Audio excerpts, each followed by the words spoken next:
spending your time with us. We now go over to prison affairs. Yeah. Well, a few years back. This is so interesting. When I was reading the introduction this morning, I thought it's very good.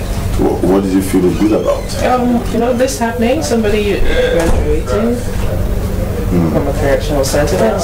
Well, for the first time in the country's history and that of offenders management in Sierra Leone, 11 inmates at the Makeni Correctional Center have graduated from the University of Makeni, that's Unimak, over the weekend. So, like Ali said, this is unique and, well, breathtaking, right? Yes. Let's talk to Leslie Showers, who speaks for the Correctional Service in Sierra Leone. He is the Chief Officer for the Correctional Service. Welcome, sir. Thank you for having me this morning. How did these people attain these degrees, 11 of them, while they were in prison? They didn't offer degree courses. Okay. They offered certificate courses. And this memorandum of understanding was struck in the year 2018 in October specifically. It was struck by the manager who resides there now, Superintendent Saliu Suleiman Toure, former public relations officer of this very institution which I work for. So he had all former staff of SLBC too.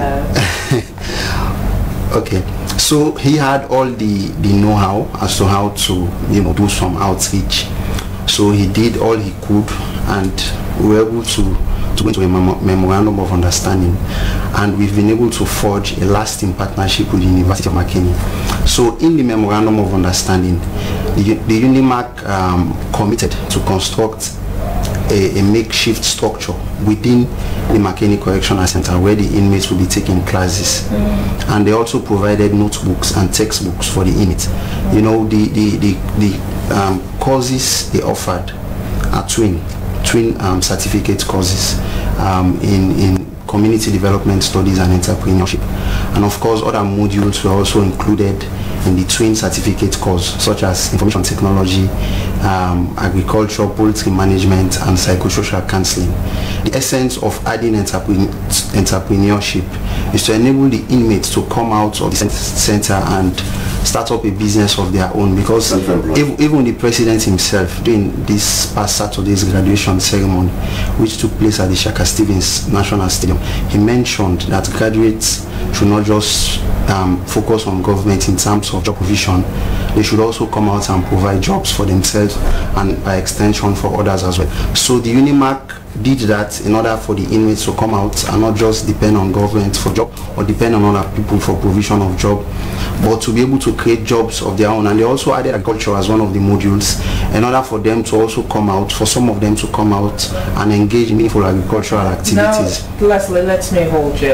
I want to know about these inmates. Were they, were they pursuing these courses before they had problems and went to the correctional center, or it was when they were in the correctional center that they decided to do this? It was when they found themselves in the correctional center. The project started in July last year. Certificate courses at tertiary institutions are supposed to last for 6 months. About a month ago, they started sitting to the exams, and of course not all of them passed the exams, because we started with 16 of them, but 11 were able to pass the exams, and this past Saturday they were able to join the congregation at the University of Makeni convocation ceremony. You mentioned Saliu, who worked around it. Now let's talk about the inmates. Did they show interest in wanting to do it, or was it just Saliu that picked them out? Well, they were not handpicked, because in order for someone to offer a certificate course, he should have at least 3 credits at his West African Senior School Certificate examination or more. And for now, the Unimak can only afford to offer certificate courses, but in future they've assured us that they will go as far as offering diploma courses, HND, and degree courses, because for us in this country it is a novelty, but in countries like Kenya, in Nigeria, and in some other developed countries around the world, this is not a novelty for them. They've been doing it for years. You see, this is the essence of corrections. In the past, a lot of people used to criticize us for not bringing on board the necessary ingredients of corrections. Just last year, we were able to put through what nobody expected us to pull through, which was the hosting of the miscorrection with agents. A lot of people criticized us for that. They said that was too exalted for inmates. But for us, we are doing the right things and we'll continue to do the right things. So will these 11 inmates now, or 16, who have been on the certificate course be released? No, it's not the criteria. No, they will not. They will certainly not be released. They will certainly not be released. You know, I know you asked me that question because of what's happened when we released the miscorrections 2019. Well, that was a decision of the president. You know, he has the prerogative of mercy. If he decides that we should release all these inmates who graduated this Saturday, definitely we will do it because he has the prerogative. How long more do they have in the correctional center? Well, if you look at the median range of their term, it's 2 years. It's 2 years. So their sentence, their sentences are for 2 years. No, if you look at the median figure of 11 of them. 11 of them. Yes, if we look at the median figure, you combine all of the number of years that they are supposed to do with us, and you divide it. You have 2 years for all of them. I can get into mathematics and get all crazy. But let's come to look at this. How did you get, to choose these people? What are the requirements? What are I'm not talking about the university requirements. I'm talking about the WAS, because I've just yes, I know. So I'm talking about what prompted you to look at these guys and say these are the ones that will be chosen. What are some of the criteria you look at? We looked at their comportment. As a matter of fact, all of them were very comported in McKinney Correctional Center. They never misbehaved, because those are some of the things we look at for such opportunities. We're not going to pick someone who is a radical, who is always causing trouble within the center. You know, we have troubles from time to time with these inmates, but we are professional enough to bring them under control, because even section 16 of the Sierra Leone Correctional Service Act of 2014, subsection 1, states that we're allowed to use reasonable force to bring inmates to obey lawful orders. So it is not wrong for us to use force, but the force has to be reasonable.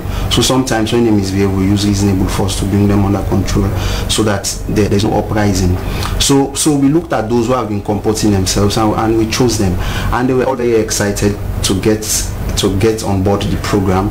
And even whenever they had IT classes, you wouldn't believe it, the Unimak brings in laptops for each of them to have hands-on experience on the computer, because no matter how much theory you are taught, if you are not taught the practical aspects, you'll never be able to understand. So all of these things that are happening is an indication that this new administration under Mr. Joseph Lamboy is trying to convert the water of unfair management into the wine of how long their sentences are?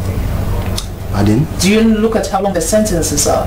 How long the length of their sentences to give them this opportunity? Yes, partially we looked at that, but we didn't base our selection based on their length of sentences. Okay. But going forward, we will also have to fetch inmates from other correctional centers and take them to the McKinney Correctional Centers, those who meet the requirement to start the program. So the agreement is only between the correctional service and Unimak? Yes, definitely. And not any other university? And I really want to commend Unimak for this, because making going further to even providing a makeshift, structure. So does that mean you want to go to the McKinney Correctional Center? So you can have that opportunity? I cannot answer that question. Because we have room. We have a lot of room. For who? For us. For offenders. Thank you. Lastly, because we don't want to go to any correctional center. I hope so. No, we will not. Lastly, who pay for them? Well, that's an interesting question. I'm glad you asked that question. You know, it's a private university. The certificate courses cost 6.5 million leones. 6.5. It's scholarship. They did it as a sort of corporate social philanthropy on their part. That is the Unimak, and they are going to continue doing it. Oh, Unimak provided? Yeah, they provided. They did not only provide the structure and the textbooks and notebooks and pens, including laptops.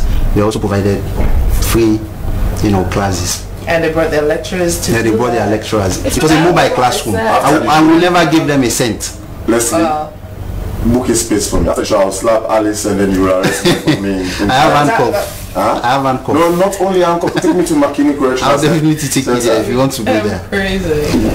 Book me. And you'll be given preferential treatment when you get there. Really? You do that? You'll be treated like a king. Of course. As long as it's just ordinary slap, nothing else. Anyways, thank you very much. Let's be good. Thank you for having me. And before we close, we need to inform you that we'll be having a special broadcast from outside the studios here. Well, that'll be coming shortly in a few minutes after the Good Morning Sierra Leone. But this is how we end the